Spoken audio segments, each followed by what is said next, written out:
I'm Ashley Evans, 34, and nothing prepared me for what happened at our family reunion last month. Walking into my sister Stephanie's sprawling home, I was looking forward to catching up with relatives I hadn't seen since Christmas. The house buzzed with conversation and laughter. I scanned the room for my 7-year-old daughter Lily, who'd gone upstairs with her aunt to see a surprise. Then I heard it, a child's heartbroken sobbing from upstairs.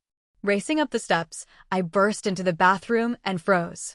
There was Lily, tears streaming down her face, her beautiful long hair completely gone. Stephanie stood behind her with electric clippers, laughing.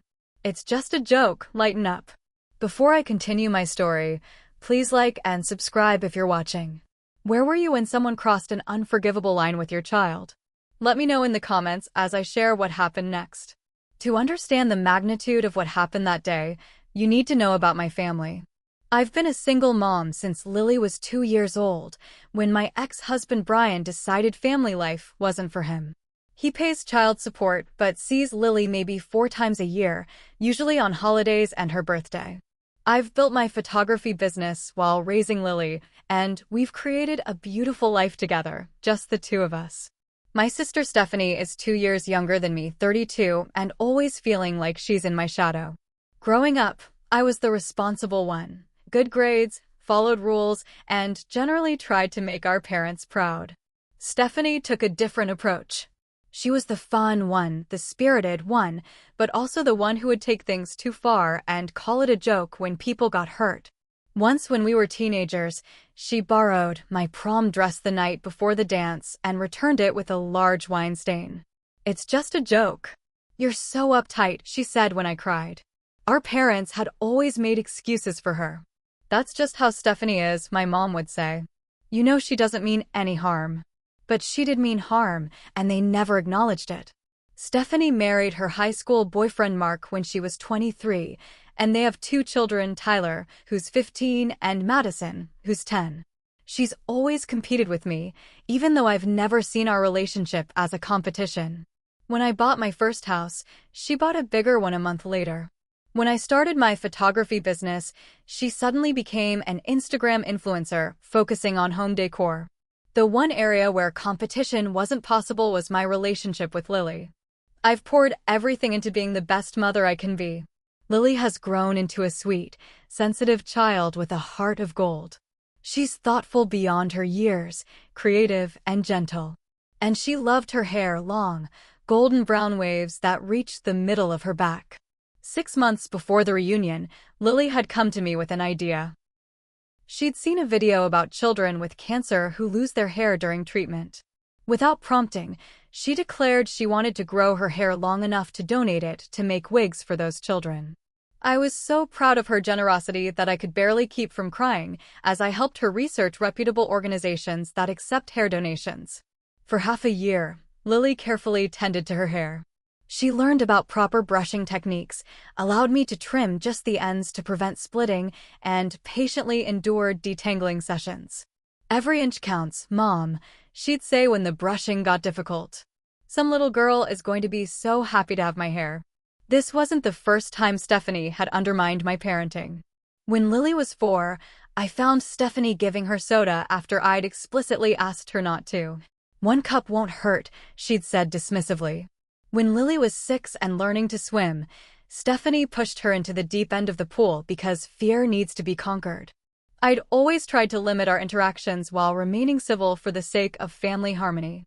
The annual Evans family reunion had been a tradition since our grandparents' time. This year, Stephanie had volunteered to host at her house, no doubt wanting to show off her recent kitchen renovation. We arrived the day before the main event, along with our parents, our brother Michael and his wife, and several aunts, uncles, and cousins. The first day had gone relatively well. I kept Lily close, and we spent most of the time helping prepare food and catching up with relatives we rarely saw. I noticed Stephanie watching us, that familiar competitive gleam in her eye, but I ignored it. That night, as we got ready for bed in the guest room, Lily asked, "Do you think Aunt Stephanie likes me, Mom?" I hesitated, wanting to be honest without passing on my own complicated feelings. "Aunt Stephanie has her own way of showing affection, sweetie," I said finally. Sometimes adults have complicated feelings. Lily seemed to accept this, nestling into the covers. I'm going to try extra hard to be nice to her tomorrow, she said sleepily. The next morning, the house filled with more relatives. My parents' siblings arrived with their families, and soon there were about 30 people crowded into Stephanie's open-concept main floor. Lily was playing with her cousins when Stephanie called her over. I was helping my mom arrange appetizers and watched as Stephanie leaned down to whisper something to Lily, whose face lit up with excitement.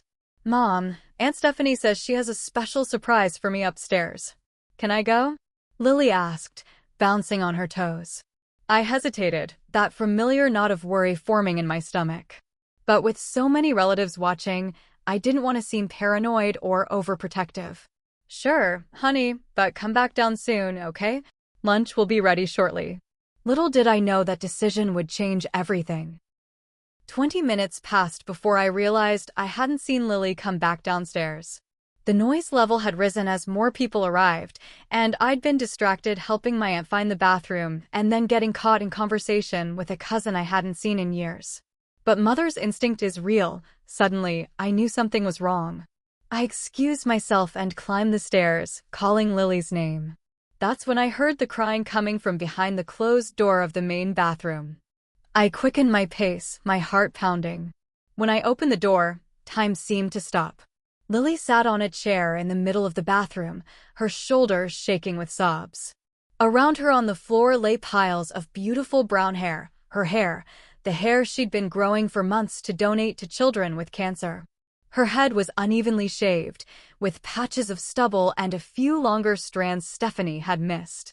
Behind her stood my sister, electric clippers in hand, a wide smile on her face. And in the corner, his phone held up to record everything, was my 15-year-old nephew Tyler. What have you done? I whispered, too shocked to scream. Stephanie looked at me with that familiar, dismissive expression. Oh, lighten up, Ashley. It's just a haircut. Just a haircut? I moved to Lily, who threw herself into my arms, her little body heaving with sobs. You shaved my daughter's head without permission. She was growing her hair to donate to children with cancer. Hair grows back, Stephanie shrugged, setting the clippers on the counter. Besides, now she knows what those cancer kids feel like. It's a learning experience. Tyler snickered from his corner, still filming. This is going viral for sure. Little girl's haircut meltdown. It'll get 1 million views. Something snapped inside me. Turn that off right now, I hissed at Tyler, who looked startled, but kept filming. I turned to Stephanie. What is wrong with you? This isn't a joke. This is assault. You had no right to cut her hair, let alone shave her head. Stephanie rolled her eyes. She agreed to a trim. Don't be so dramatic. Lily looked up at me, her face red and swollen from crying. She said she was going to braid my hair in a special way, Mom. She said she'd make me look like a princess for the party. I didn't know she was going to cut it all off. The bathroom door opened wider as my mother appeared, drawn by the commotion. What on earth is going on in here? She gasped when she saw Lily. Oh my goodness. What happened to her hair? Ask your daughter, I said coldly, pointing at Stephanie. She thought it would be funny to shave Lily's head and have Tyler film it for social media.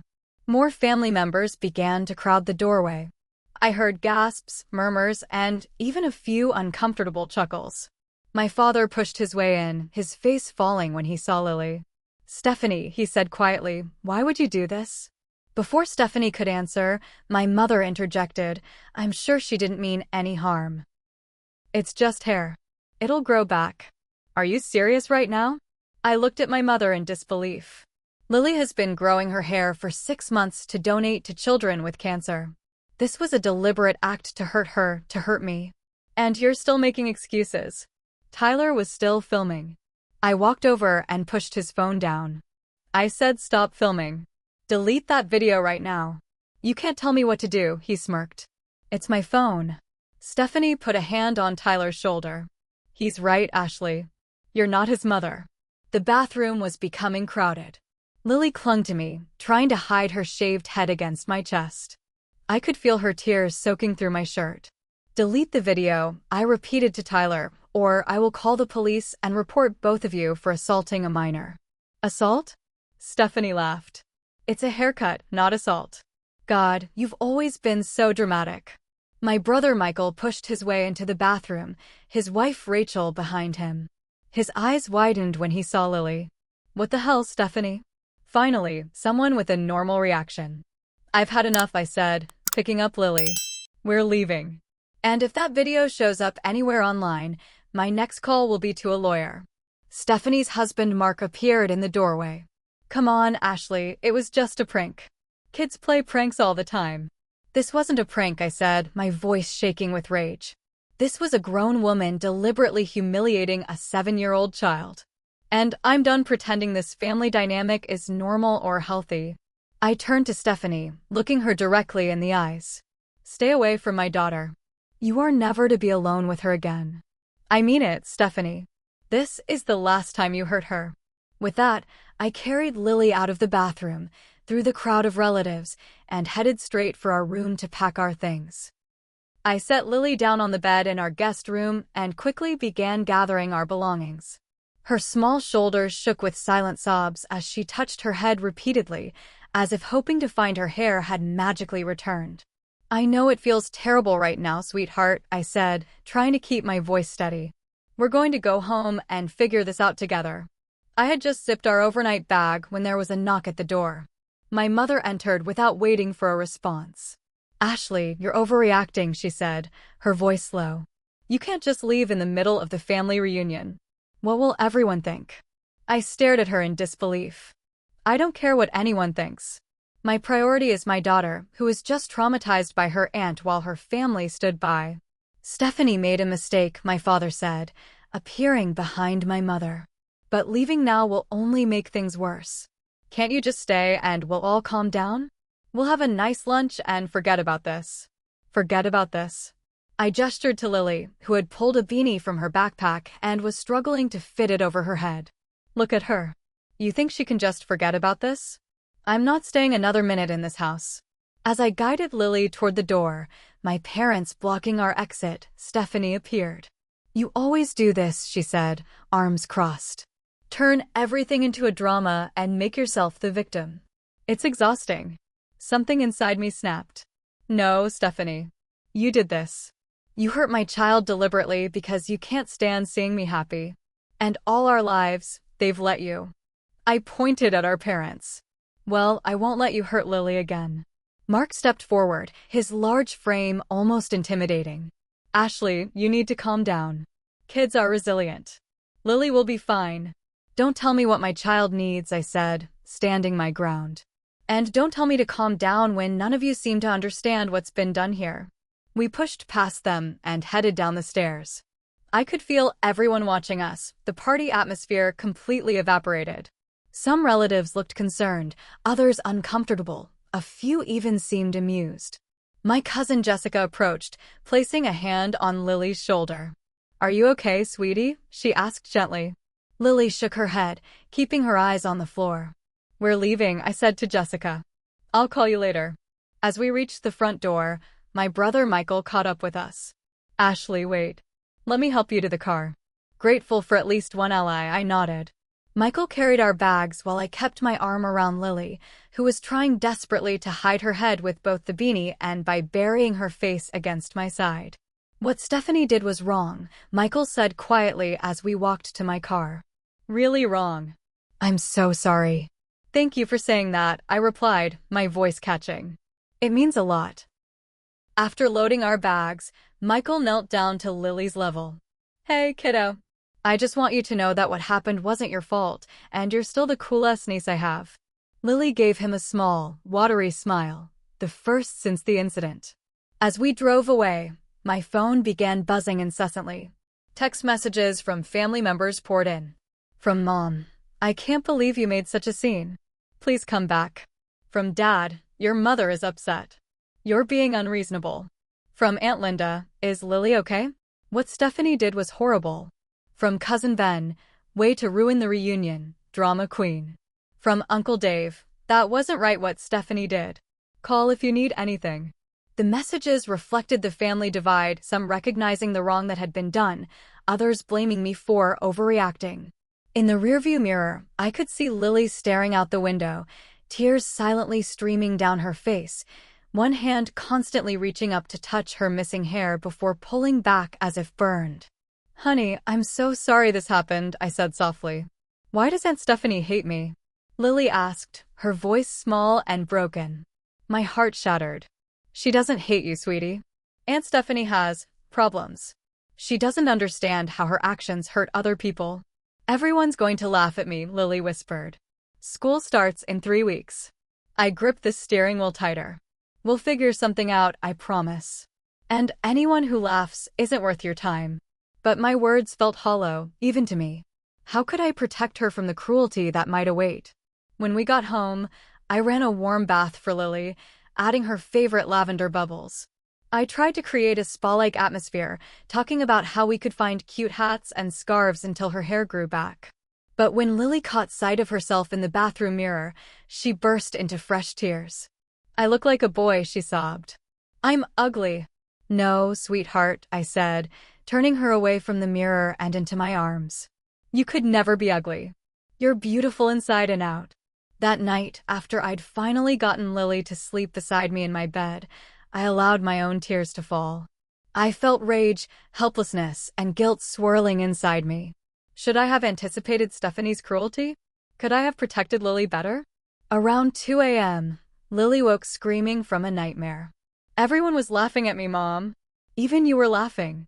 It took an hour to calm her down, reassuring her that I would never, ever laugh at her pain. By morning, Lily refused to look in any mirrors and insisted on wearing a beanie despite the summer heat. My happy, confident child had been replaced by someone withdrawn and afraid, all because of one joke. I knew then that this wasn't something we could just move past. Action needed to be taken, not just for Lily's sake, but to ensure Stephanie finally faced consequences for her behavior. The morning after our escape from the reunion, I called Dr. Lewis, Lily's pediatrician, and explained what had happened. She fit us in for a same-day appointment and recommended a child therapist, Dr. Martina Chin, who specialized in trauma and bullying. I was grateful to secure an emergency session for the following day. Before leaving the house, I carefully documented Lily's shaved head from multiple angles. The uneven patches where Stephanie had carelessly run the clippers, the few longer strands missed in the process, the small nick near her ear where the skin had been caught. Each photo felt like evidence of my failure to protect her, but I knew they might be necessary. Lily remained quiet during the drive to Dr. Lewis's office, the beanie pulled low over her eyebrows. In the waiting room, she flinched when a little boy stared at her too long. "Does your head hurt, sweetheart?" I asked softly. She shook her head. "My heart hurts, Mom." Dr. Lewis was wonderfully gentle with Lily, examining her scalp for any cuts or irritation while explaining that her hair would grow back healthier than ever. "You know," Dr. Lewis said casually while making notes in Lily's chart, "when I was about your age, my brother cut off one of my pigtails while I was sleeping. I was so angry I didn't speak to him for a month." Lily's eyes widened slightly. "What did you do?" "I wore a lot of hats," Dr. Lewis smiled. "And I learned that hair always grows back, even though waiting can be really hard." It was the first time since the incident that Lily seemed to believe things might eventually be okay. Our next stop was Lily's school. Although it was summer break, I'd emailed her teacher, Ms. Reynolds, who agreed to meet us. I needed to explain the situation before school started in 3 weeks, hoping for support from the staff. Ms. Reynolds was visibly shocked when Lily reluctantly removed her beanie. "Oh, Lily," she said, her voice filled with compassion rather than pity. "That must have been really scary for you." Lily nodded, her chin quivering. "I'm concerned about bullying when school starts," I explained while Lily explored the classroom bookshelf, still within earshot but distracted. "We have a strict anti-bullying policy," Ms. Reynolds assured me. "And I'll have a special discussion with the class before Lily returns, without singling her out. Children can be more understanding than we give them credit for." On the drive home, my phone rang. It was Jennifer, my closest friend and a family law attorney. I'd texted her brief details the night before. "Ashley, I just saw the video," she said without preamble. "It's on TikTok and it's going viral." My blood ran cold. "What video?" "Tyler posted it." It shows the whole thing, Stephanie shaving Lily's head while she cries and begs her to stop. He captioned it, "Cousin's Extreme Makeover Meltdown." I pulled over immediately, unable to drive with my hands shaking so badly. "How many views?" I asked, dreading the answer. "Over 100,000 already. And the comments, they're not good, Ash. Some people are laughing, calling Lily a snowflake. But many are horrified, calling it abuse. Can you send me the link?" My voice sounded strange even to my own ears. After hanging up, I checked to make sure Lily was absorbed in her tablet in the back seat, headphones on, before opening the link Jennifer had sent. The video was worse than I imagined. It started with Stephanie saying, "Time for your surprise makeover, princess." Then showed Lily's confused expression as Stephanie turned on the clippers. Her confusion turned to horror as Stephanie made the first pass across her head. "Stop. I don't want this." "Mom." "MOM." Lily screamed, trying to get up from the chair, but Stephanie kept a firm hand on her shoulder. "It's just a joke. Stop being such a baby," Stephanie laughed as she continued. The camera zoomed in on Lily's devastated face, tears streaming down her cheeks as hair fell around her. The video ended with my entrance, my face a mask of shock and rage. I closed the app, feeling physically ill. More than 100,000 people had watched my daughter's trauma, and many had found it entertaining. With shaking hands, I called Stephanie directly. To my surprise, she answered. "What do you want?" "The video of Lily. Tyler needs to take it down immediately." She sighed dramatically. "It's just a silly video, Ashley. No one cares." 100,000 people have seen it, I said through gritted teeth. "It's humiliating Lily online now too. Tell Tyler to remove it, or I swear to God, Stephanie, I will take legal action." "Legal action?" She laughed. "For what?" "A haircut. For assault of a minor, public humiliation, and trauma. I have photos, I have the video evidence, and I have witnesses. Don't test me on this." There was a pause. "You're serious?" "Deadly serious. The video comes down today, or I'm calling the police and filing a report." After hanging up, I sat in the parked car, trying to compose myself before Lily noticed my distress. I watched her in the rearview mirror, my beautiful, kind-hearted girl, damaged by someone who should have loved and protected her. My phone dinged with a text from Jennifer, "Just checked. The video's been removed." But given how many views it had, there are probably already copies saved and reposted elsewhere. At least it was a start. That evening, my parents called. I let it go to voicemail, but played it on speaker while preparing dinner. "Ashley, this has gone too far," my mother's voice filled the kitchen. "Stephanie says you threatened to press charges against her? This is family. We don't involve authorities in family matters. Your father and I raised you better than this. Call us back so we can resolve this properly." I deleted the message without returning the call. Later, after getting Lily settled for the night, in my bed again, she was too afraid to sleep alone. I received a text from my brother Michael. "Just checking in. How's Lily doing? I talked to Stephanie today. She's still making excuses, but I think she's starting to realize she went too far this time. Mom and Dad are in denial as usual. I've got your back, sis. Whatever you decide to do, I support you." That single message of support meant everything. The next day, we met with Dr. Chin, the therapist. She spent time with Lily alone and then invited me to join them. "Lily is experiencing some symptoms of acute trauma," she explained gently. "She's feeling violated and betrayed by someone she should have been able to trust, which is completely understandable given what happened." Dr. Chin recommended weekly sessions and gave me guidance on supporting Lily at home. On our way out, she handed me a business card. "This is a lawyer who specializes in cases involving children. I'm not suggesting any particular course of action, but should you decide to pursue legal options, she's excellent." I tucked the card into my wallet, the possibility of legal action becoming more concrete in my mind. That afternoon, we went shopping for hats and scarves. I tried to make it an adventure, letting Lily choose whatever styles she wanted. She selected a few beanies in different colors, a wide-brimmed sun hat, and a pretty floral scarf that the saleswoman showed her how to wrap around her head. For the first time since the incident, I saw a small spark of Lily's usual spirit as she modeled her new accessories. As we left the store, my phone rang again. This time it was Stephanie's husband, Mark. "Ashley, you need to back off," he said without greeting. "Stephanie's a mess because of your threats. Tyler's devastated that you're making such a big deal about a harmless video." "A harmless video," I repeated, guiding Lily toward the car while trying to keep my voice even.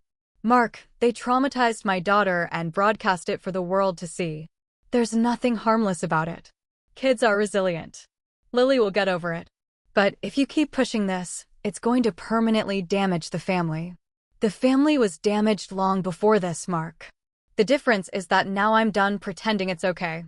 After hanging up, I checked my email and found a notification that disturbed me deeply. Someone had created a meme using a screenshot from Tyler's video, showing Lily's tear-streaked face with a cruel caption. It had been shared thousands of times. That was the moment I made my decision. "Lily, honey," I said as we drove home, "I need to make an important call tomorrow about what Aunt Stephanie did. Would you be brave enough to talk to some people about what happened?" She clutched her new sun hat tightly. "Will it make Aunt Stephanie say sorry?" "I don't know, sweetheart. But it might help make sure she doesn't do something like this to another child." Lily was quiet for a moment. "Okay, Mom. I'll try to be brave." The next morning, I called the non-emergency police line and scheduled an appointment to file a report. The police station was quiet when we arrived the following Monday morning. Detective Sarah Ramirez met us in a small room designed to be non-threatening for children, with colorful walls and a table with paper and crayons. She had a kind face with laugh lines around her eyes, and she spoke directly to Lily first, introducing herself and explaining that she helped kids when adults did things they shouldn't. Lily, wearing her new purple beanie despite the summer heat, nodded solemnly. "Mrs. Evans, can you tell me what happened?" Detective Ramirez asked, turning to me. I recounted the events at the family reunion while Lily drew quietly beside me. I showed the detective the photos I'd taken of Lily's shaved head and the video that had been posted online. "This is clearly not a simple haircut," Detective Ramirez said, examining the images. "Based on what you've described and the evidence, this could potentially be charged as assault and battery of a minor, along with potential charges related to the video distribution." She turned to Lily. "Lily, can you tell me what happened with your aunt?" "Only if you feel comfortable." Lily set down her crayon and looked up. "Aunt Stephanie said she had a surprise. She said she was going to do my hair like a princess. But then she turned on the buzzy thing and started cutting all my hair off. I told her to stop, but she wouldn't. She held me in the chair." Lily's voice trembled. She laughed when I cried. Detective Ramirez nodded, making notes. "Did you tell her it was okay to cut your hair?" Lily shook her head emphatically. "No.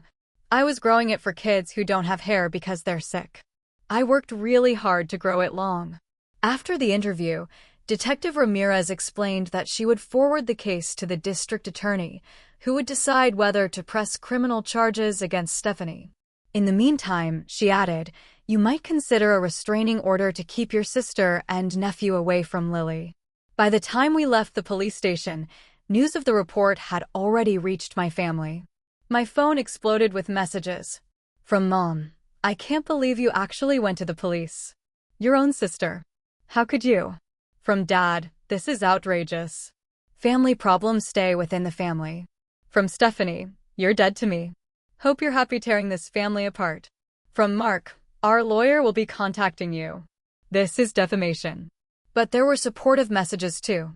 From Michael, "You did the right thing, Ash. Someone had to stand up to her." From Aunt Linda, "It took courage to do what you did. I'm proud of you." From Cousin Jessica, "Finally someone holds Stephanie accountable. I'm here for you and Lily." The family had clearly split into two camps. It hurt to lose relationships I'd valued all my life, but the alternative, allowing Lily to be victimized while I stayed silent, was unthinkable. The next blow came when my parents showed up unannounced at my door that evening. "We need to talk about this police report nonsense," my father said as soon as I opened the door. "You're going to withdraw it immediately." "I will not," I replied, blocking their entry. "Stephanie assaulted Lily. There's video evidence." It's not nonsense. For God's sake, Ashley, my mother hissed. It was a haircut. You're talking about sending your sister to jail over a haircut. I'm talking about holding her accountable for assaulting a child. My child. My father's face darkened. If you go through with this, you're no longer welcome in our home. And don't expect any help from us in the future. The threat hung in the air between us. Years ago, it might have worked. But looking over my shoulder at Lily, who was watching television in the living room, her small frame swimming in an oversized hoodie despite the summer heat, I knew my choice was already made. Then I guess we won't be seeing each other for a while, I said quietly and closed the door. That night, after Lily was asleep, I sat at my kitchen table with Jennifer, going over options. The criminal case is in the DA's hands now, she explained. But we can file a civil suit against Stephanie and Mark for emotional distress, assault, and possibly even defamation based on the video Tyler posted. Would that actually accomplish anything? I asked, rubbing my temples. It would create a legal record of what happened. It would require Stephanie to answer for her actions in an official capacity. And yes, there could be financial damages awarded that could be put toward Lily's therapy or education. I nodded slowly. Let's do it. Not for money, but for accountability. The following week was a blur of legal consultations and paperwork. Meanwhile, Lily had her second therapy session with Dr. Chin and seemed to be making small progress. She'd started talking more about her feelings and had even ventured into the backyard without a hat for a few minutes, though she'd run back inside when she heard the neighbor's door open.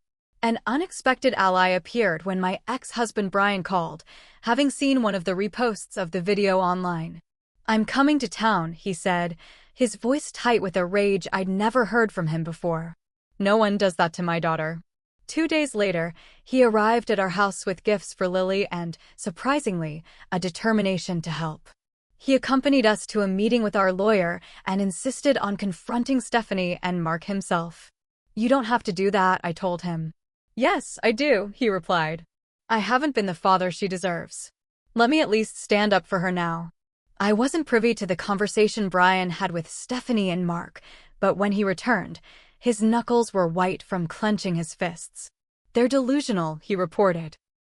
Stephanie kept saying it was just a prank and that Lily needs to toughen up. Mark threatened to countersue for defamation. The district attorney's office called later that week. They had decided to charge Stephanie with misdemeanor assault of a minor. It wasn't the felony charge some had expected, but it was something, an acknowledgement that what she had done was criminal, not just unkind.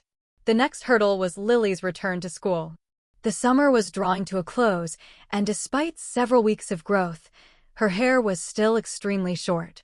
Dr. Chin had been working with her on coping strategies, and Ms. Reynolds had arranged a classroom discussion about respecting differences without specifically mentioning Lily. The night before the first day, Lily stood before her mirror, a colorful scarf wrapped around her head. Do I look okay? She asked, her voice small.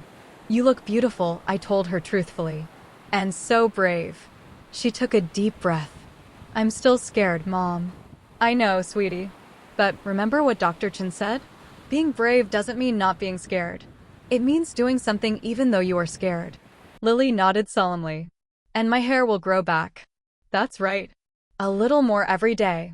As I tucked her in that night, I marveled at her resilience.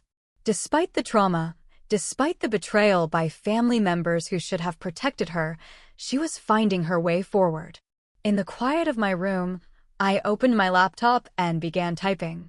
When family becomes toxic, our story. It felt cathartic to put our experience into words, to transform pain into purpose.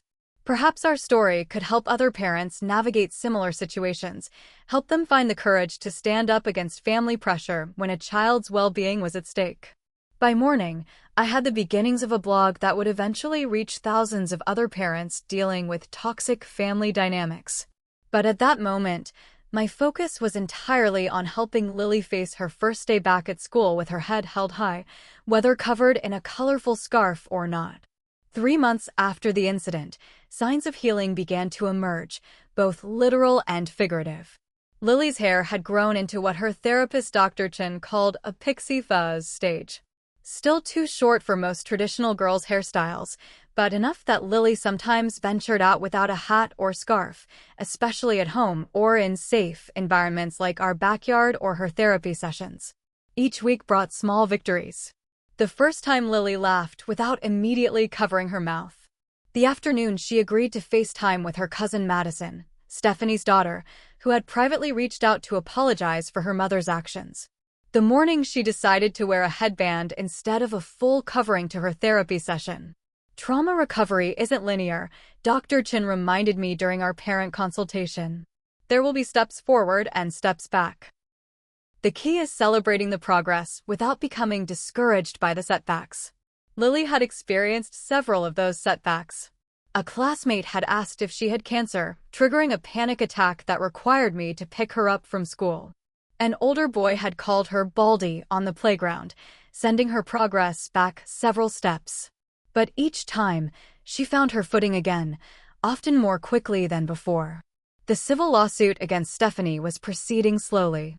Her lawyer had tried to have the case dismissed, arguing that a haircut couldn't constitute assault or cause significant emotional distress. The judge disagreed, allowing our case to move forward. We'd been offered a settlement, a surprisingly substantial one, but it came with a non-disclosure agreement that would prevent us from ever discussing what had happened publicly. After consulting with Lily, in age-appropriate terms, I declined. This wasn't about money, it was about accountability and preventing Stephanie from hurting another child. On the criminal side, Stephanie had been arraigned on misdemeanor assault charges. She'd pleaded not guilty, and a trial date had been set for January, 6 months after the incident. The prosecutor had explained that while the case wasn't the most severe they handled, they took it seriously because it involved a child and had been filmed. My relationship with my parents remained strained. They had called several times, each conversation following the same pattern: initial pleasantries, inquiries about Lily, then inevitable pressure to drop the charges against Stephanie, for the sake of family harmony. Each time, I explained that true harmony couldn't be built on ignoring harm or enabling abusive behavior. Each call ended with their disappointment and my exhaustion. Unexpectedly, my blog about toxic family dynamics had gained a substantial following.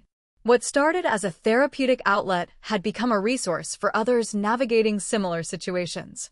I received messages daily from parents thanking me for giving them courage to establish boundaries with family members who mistreated their children. Some shared stories far more severe than ours, reminding me of how fortunate we were despite everything. One particular message stood out. A mother in Florida wrote that her sister had been pranking her son for years, hiding his asthma medication, telling him his father didn't really love him, feeding him foods he was allergic to toughen him up. My blog had given her the clarity to recognize these actions as abuse, not jokes, and the strength to cut contact. "You might have saved my son's life," she wrote. For months after the incident, something extraordinary happened at Lily's school. Ms. Reynolds, her incredible teacher, arrived one Monday morning with her own head shaved. "My cousin is going through chemo," she explained to the class. I wanted to show her she's not alone. Sometimes we change how we look to support people we care about. That afternoon, Lily came home and carefully removed her hat, looking at herself in the hallway mirror. "Ms. Reynolds looks pretty with short hair," she said thoughtfully. "Maybe I do too." The next day, Lily went to school without a head covering for the first time since the incident. When I picked her up, I held my breath. "How was it?" "It was okay," she said simply. "Emma said I look like a fairy princess with short hair. And Jake said his mom had to shave her head when she was sick, and her hair grew back even prettier than before." That night, I cried from relief and gratitude for the kindness of children and the exceptional teacher who had made such a difference. The media attention we'd tried to avoid found us anyway. A local news station ran a story about family bullying and somehow connected it to our case. They didn't name Lily specifically, but they mentioned a 7-year-old girl whose aunt shaved her head as a prank. My phone began ringing with requests for interviews, which I declined. Lily had been through enough without becoming the face of childhood trauma in the media. The unwanted attention had one positive outcome, though. Other parents reached out to share similar experiences, creating an informal support network. I connected with a mother whose daughter had been deliberately humiliated by her grandmother, and a father whose son had been the target of cruel pranks by an uncle. We shared resources, therapist recommendations, and most importantly, understanding. 5 months after the incident, we received surprising news. Stephanie had recorded a video statement, not a personal apology to Lily, but a public acknowledgement posted to her social media accounts. "I've been reflecting on my actions," she said, looking uncomfortable in front of the camera. "I now understand that what I thought was funny was actually harmful. I'm taking steps to learn better ways of interacting with children." It wasn't the heartfelt apology Lily deserved, but it was the first crack in Stephanie's denial, the first hint that she might be capable of change. I didn't show the video to Lily. That would be a decision for her therapist to weigh in on, but I saved it, thinking there might come a time when it would help with her healing. My brother Michael and his wife Rachel had become our strongest allies within the family. They made a point of inviting us to their home for dinner regularly, creating new traditions to replace the family gatherings we no longer attended. Their children were gentle with Lily, never mentioning her hair unless she brought it up herself. "Family isn't just about blood," Michael told me one evening as we watched the kids playing in the backyard. "It's about who shows up, who treats you with respect, who makes you feel safe." Those words became something of a mantra for us as we rebuilt our sense of family. One that included chosen family members like Jennifer and her husband, Lily's best friend Emma and her parents, and the supportive community we'd found through shared experience. 6 months after the incident, as Lily's hair grew into a short but distinctly feminine style, she made a declaration that brought tears to my eyes. "When my hair gets long enough again," she said while we were making Saturday morning pancakes, "I still want to donate it to kids with cancer. Just because something bad happened doesn't mean I should stop helping people." In that moment, I knew that despite everything, Lily would be okay. The trauma had changed her, as trauma always does, but it hadn't dimmed her beautiful spirit or her capacity for compassion. As we approached the 1-year mark since that terrible day, with Stephanie's criminal trial date looming, I found myself reflecting on everything we'd been through. The pain and betrayal were still real, but they no longer defined our daily lives. We had found strength we didn't know we had, built a community of support stronger than the family ties we'd lost, and most importantly, Lily was healing. The road ahead still held challenges: the trial, ongoing therapy, navigating family events, and continuing to build Lily's confidence. But for the first time since I'd walked into that bathroom and found my daughter's head shaved, I felt genuinely hopeful about our future. January brought the criminal trial we'd been both dreading and anticipating. The courthouse was imposingly formal, all marble floors and echoing hallways. I'd prepared Lily as best I could, with help from her therapist and a victim advocate from the district attorney's office. She wouldn't need to testify. The video evidence was deemed sufficient, but I wanted her to understand what was happening. "Today is about making sure what happened to you doesn't happen to another child," I explained as we got dressed that morning.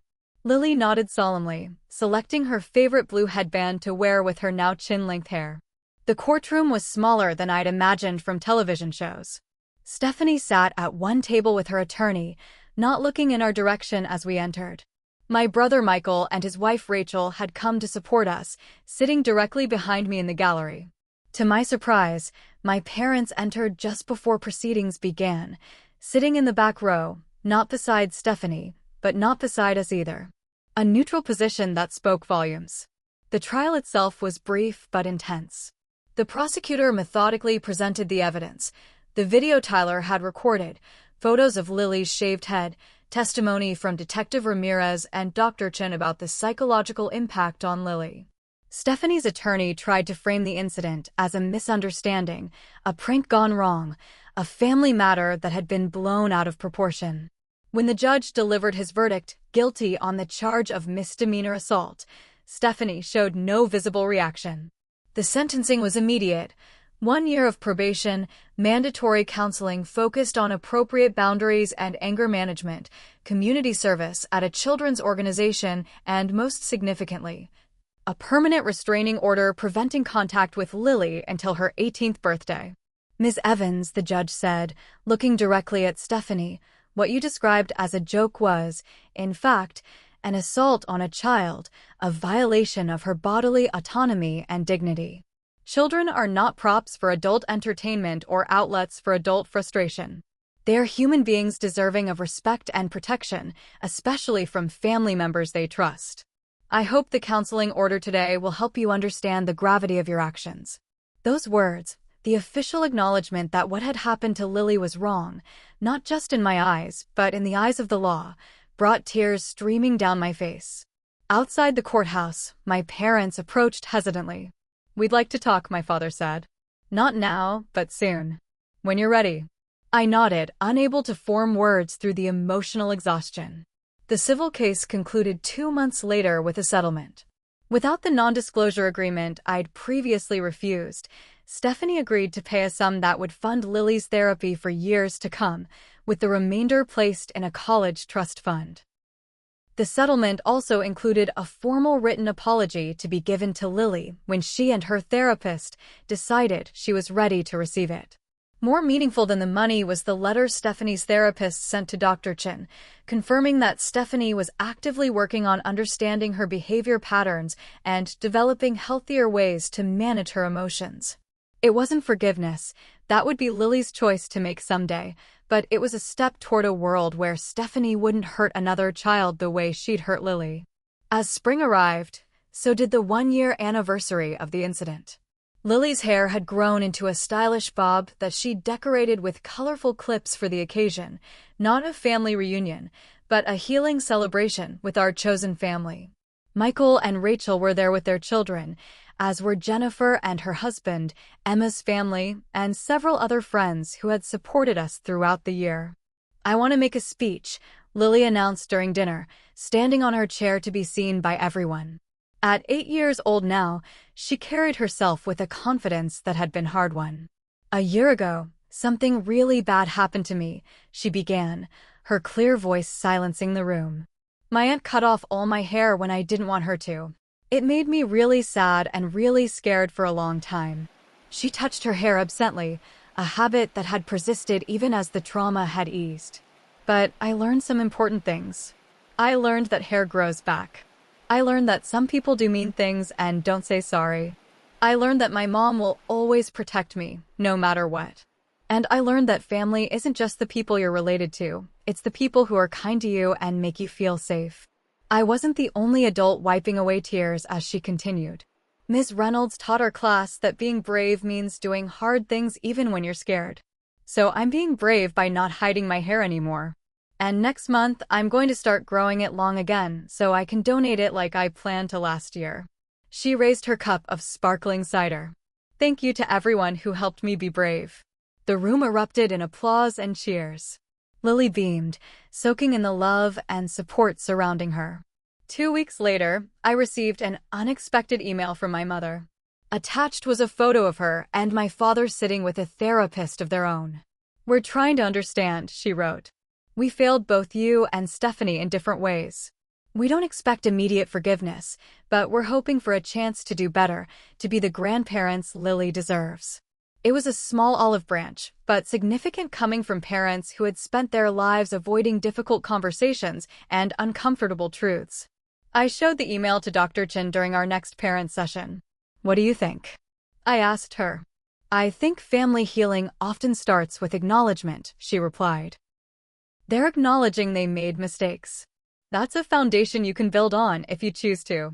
Slowly, cautiously, we began rebuilding some family relationships, with firm boundaries in place.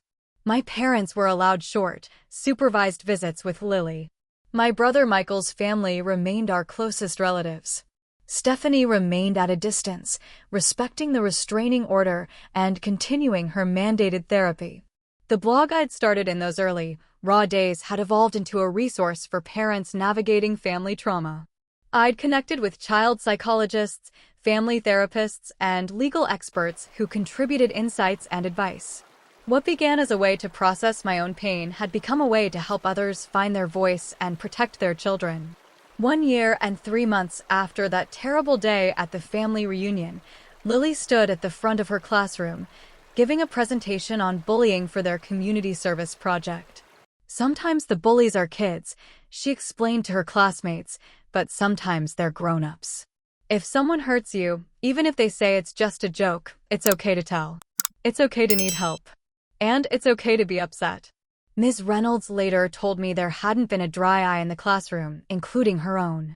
The foundation we established with the settlement money, Lily's trust, protecting children's dignity, had begun working with local schools to implement anti-bullying programs that specifically addressed family bullying, an often overlooked form of childhood trauma. As for Lily and me, our relationship had emerged stronger from the crucible of that experience. The trauma had forced us to communicate more openly, to express our feelings more honestly, and to rely on each other in new ways.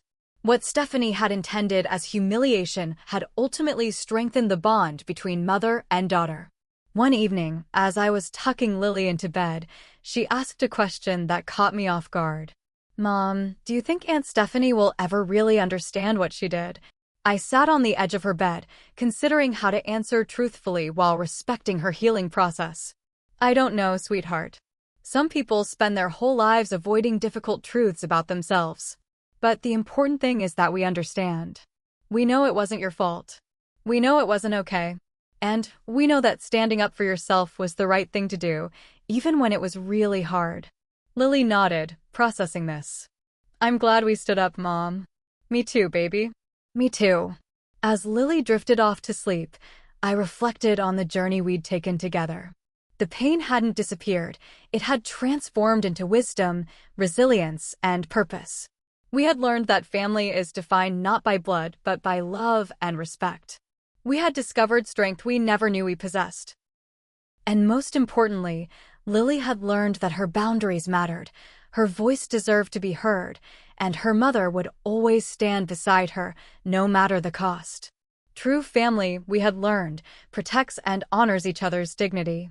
Anything less isn't family at all, it's just people who happen to be related. And sometimes, the most loving families are the ones we build ourselves, one trusted person at a time. If you've stayed with me until the end of this difficult story, I want to thank you. Has someone in your family ever crossed a line and called it just a joke? How did you handle it? Please share in the comments below, and don't forget to like and subscribe if this story resonated with you. Remember, protecting our children's dignity is never an overreaction. Thank you for listening, and I wish you strength and healing in your own family journey.